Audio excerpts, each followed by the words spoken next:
Hello student, आज की class में आप सभी स्टूडेंट का स्वागत है। आज हम लोग पढ़ेंगे द्विघात समीकरण प्रश्नावली 4.3। इस अध्याय में, इस प्रश्नावली में हम लोग आज सीखेंगे द्विघाती सूत्र से कैसे द्विघात समीकरण का हल किया जाता है। उम्मीद कर रहे हैं बच्चे कि आप लोग इससे पहले जो भी क्लास हम भेजे हैं द्विघात समीकरण से संबंधित 5 वीडियो क्लास में हम जुड़े हुए थे आप लोग के साथ, आप लोग जरूर से जरूर देखे होंगे। यदि नहीं देखे हैं तो आप लोग देख लीजिएगा, क्योंकि आप लोग शुरू से फॉलो कीजिएगा, तभी आप लोग का इस अध्याय से संबंधित बेहतर समझ बन पाएगा। तो चलिए हम लोग जाते हैं प्रश्नावली 4.3 में, देखते हैं कैसे हम लोग द्विघाती सूत्र से द्विघात समीकरण का मूल ज्ञात करते हैं। आइए हम लोग देख लेते हैं द्विघाती सूत्र है क्या। द्विघाती सूत्र जानने से पहले हम लोग को जानना होगा विविक्त कर। इससे पहले क्लास में हम लोग विविक्त कर के बारे में जाने हैं। विविक्त कर का सूत्र होता है b² - 4ac। ये b² - 4ac के ऊपर ही निर्भर करता है कि उस समीकरण का मूल का प्रकृति कैसा होगा। इसके बारे में हम लोग जान रहे हैं। तो सूत्र क्या है, देखिए सूत्र है x = x, यहाँ पर मूल है, द्विघात समीकरण का मूल है x = -b ± √b² - 4ac whole divided by 2a। यहाँ पर a b c का परिचय आपको द्विघात समीकरण से मिल जाएगा। यहाँ पर रूट में जो b² - 4ac है, इसको हम लोग पहले से जान रहे हैं। b² - 4ac को बोला जाता है विविक्त कर। विविक्त कर के ऊपर ही निर्भर करता है कि उस समीकरण का मूल का प्रकृति कैसा होगा। तो आइए देखिए, एक बार शॉर्ट में जान लेते हैं कि जब b² - 4ac, जिसको शॉर्ट में बोला जाता है d, तो d का मान अगर ग्रेटर देन 0 होता है। अच्छा, d क्यों बोला जाता है? d माने डिस्क्रिमिनेंट। विविक्त कर का अंग्रेजी शब्द है डिस्क्रिमिनेंट, जिसको शॉर्ट में हम लोग d से डिनोट करते हैं। तो अगर d ग्रेटर देन 0 होता है, d ग्रेटर देन 0 होता है, तो उस समय मूल कैसा होता है? उस समय मूल होता है वास्तविक और भिन्न। वास्तविक और भिन्न माने अलग अलग दो मूल हम लोग को मिलेगा, अलग मान मिलेगा। और वास्तव संख्या होगा। वास्तव संख्या माने आप लोग जान रहे हैं जिसका अस्तित्व है, अर्थात धनात्मक संख्या, पॉजिटिव संख्या। अब देखिए, जब d का मान 0 के बराबर होता है तो मूल कैसा होगा? d का मान जब बराबर होगा तो मूल वास्तविक होगा और समान होगा, अर्थात दोनों मूल क्या होगा?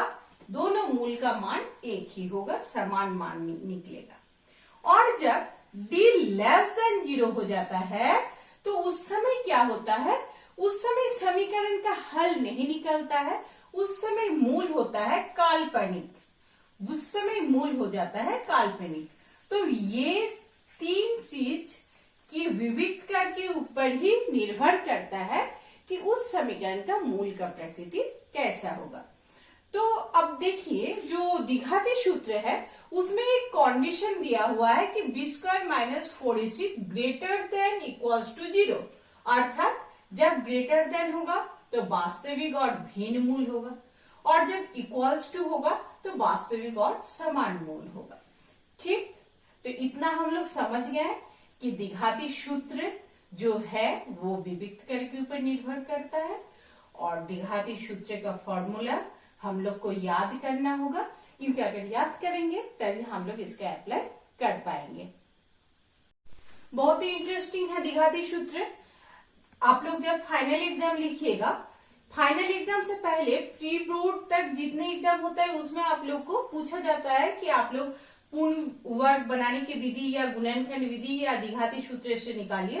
अंत में जब फाइनल एग्जाम होता है उस समय आप लोग को सिंपली बोला जाता है, अगर मूल का अस्तित्व है तो आप लोग मूल ज्ञात कीजिए। उस समय आप लोग कोई भी विधि से आप लोग निकाल सकते हैं।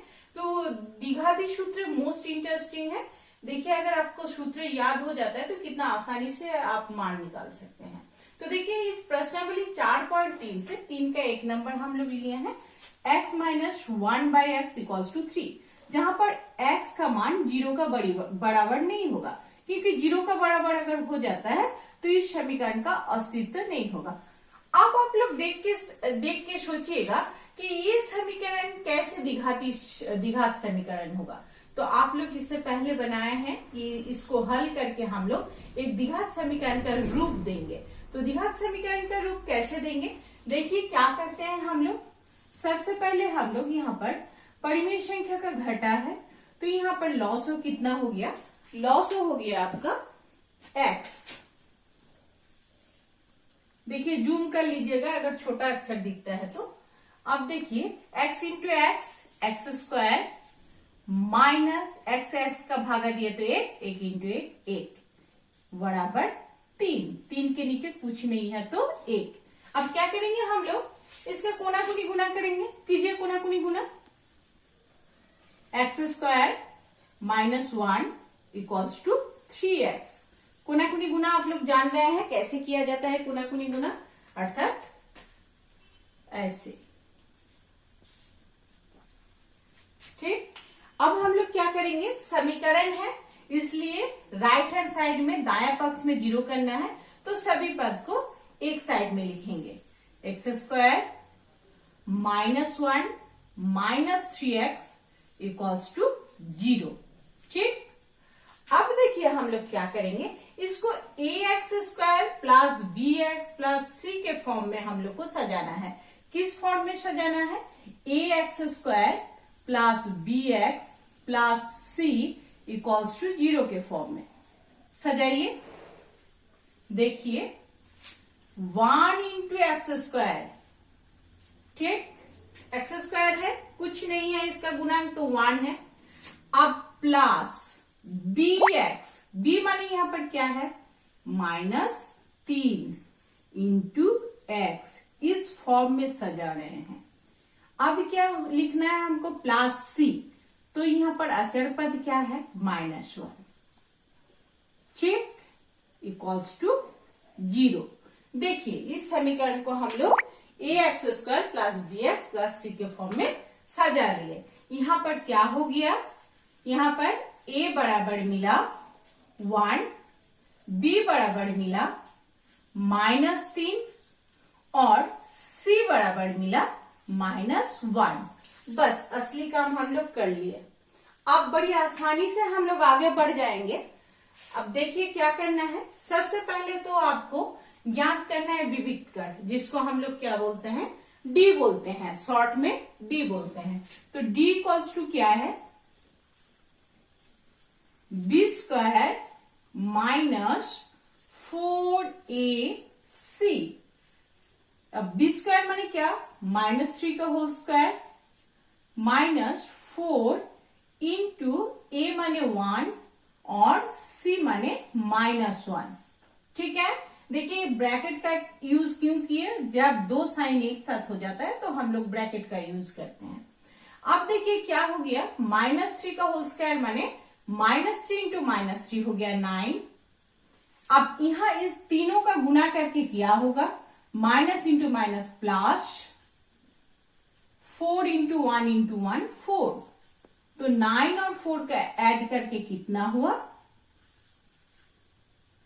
13। 13 क्या है, शून्य से बड़ा है कि नहीं, शून्य से बड़ा है।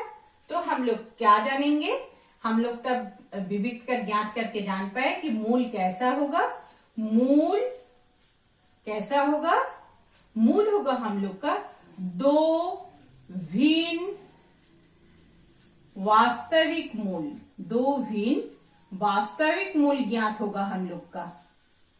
ठीक, इतना समझ गए। अब आ जाइए द्विघाती सूत्र में। अब तो वास्तविक मूल होगा, अब हम लोग द्विघाती सूत्र से करते हैं। द्विघाती सूत्र, द्विघाती सूत्र, यहां देखिए जगह का कमी है तो हम सूत्र नहीं लिख रहे हैं, यह मेरा ऑलरेडी लिखा हुआ है। आप लोग निश्चित रूप से यहाँ सूत्र लिख लीजिएगा। सूत्र लिख के हम लोग वहां पर मान बैठाते हैं। अच्छा चलिए सूत्र छोटा करके लिख देते हैं, क्योंकि सूत्र लिखना जरूरी है। -b plus minus √/-2 b square minus 4ac whole divided by 2a। आप बताइए b का मान कितना है? b का मान है -3, तो ऑलरेडी माइनस बाहर है, यहां पर b का जगह बैठा -3 प्लस माइनस यहां पर b square minus 4ac। B square minus 4ac का मान कितना निकला है हम लोग का? 13 निकला है। तो हम लोग क्या लिखेंगे? √13। ठीक, नीचे क्या है? 2a। a माने कितना? a का मान है 1, तो 2 इंटू 1, तो कितना मिला हम लोग को? माइनस इंटू माइनस हो गया plus, +3 plus minus √13 whole divided by 2। ठीक है, तो द्विघाती सूत्र से हम लोग x निकाले। ये क्या निकाले हम लोग? ये निकाले हम लोग x। क्या निकाले हम लोग? x। तो x का मान हम लोग का क्या मिला? x का मान हम लोग का मिला 3 प्लस माइनस √13 बाय 2। तो क्या हो गया हम लोग का मूल? देखिए प्लस माइनस माने एक बार प्लस को लेंगे और एक बार माइनस को लेंगे, तो वह मूल बराबर क्या हो गया हम लोग का? 3 प्लस √13 बाय 2 और 3 माइनस √13 बाय 2। ठीक, उम्मीद कर रहे हैं आप लोग इसे समझ गए हैं। एक बार हम शॉर्ट में बताना चाहेंगे आप लोग को कि सबसे पहले अगर समीकरण के फॉर्म में नहीं दिया हुआ है तो उसको समीकरण के रूप में ax² plus bx plus c के रूप में सजा लेंगे, और उसके बाद हम लोग विविक्त कर ज्ञात करेंगे। विविक्त कर ज्ञात होने के बाद ही हम लोग जान पाएंगे कि मूल किस प्रकार का होगा। अगर हम लोग का विविक्त कर का मान >0 होता है और बराबर 0 होता है तो हम लोग द्विघाती सूत्र का प्रयोग करेंगे। अन्यथा अगर हम लोग को d का मान 0 से छोटा अर्थात ऋणात्मक संख्या मिलता है तो वो काल्पनिक मूल होगा, उसके लिए कोई भी प्रोसेस हम लोग को नहीं करना होगा। तो यहाँ पर देखिए इस प्रश्न में मूल हम लोग को कैसा मिला? धनात्मक मिला विविक्त कर का मान, तो >0, तो दो भिन्न वास्तविक मूल।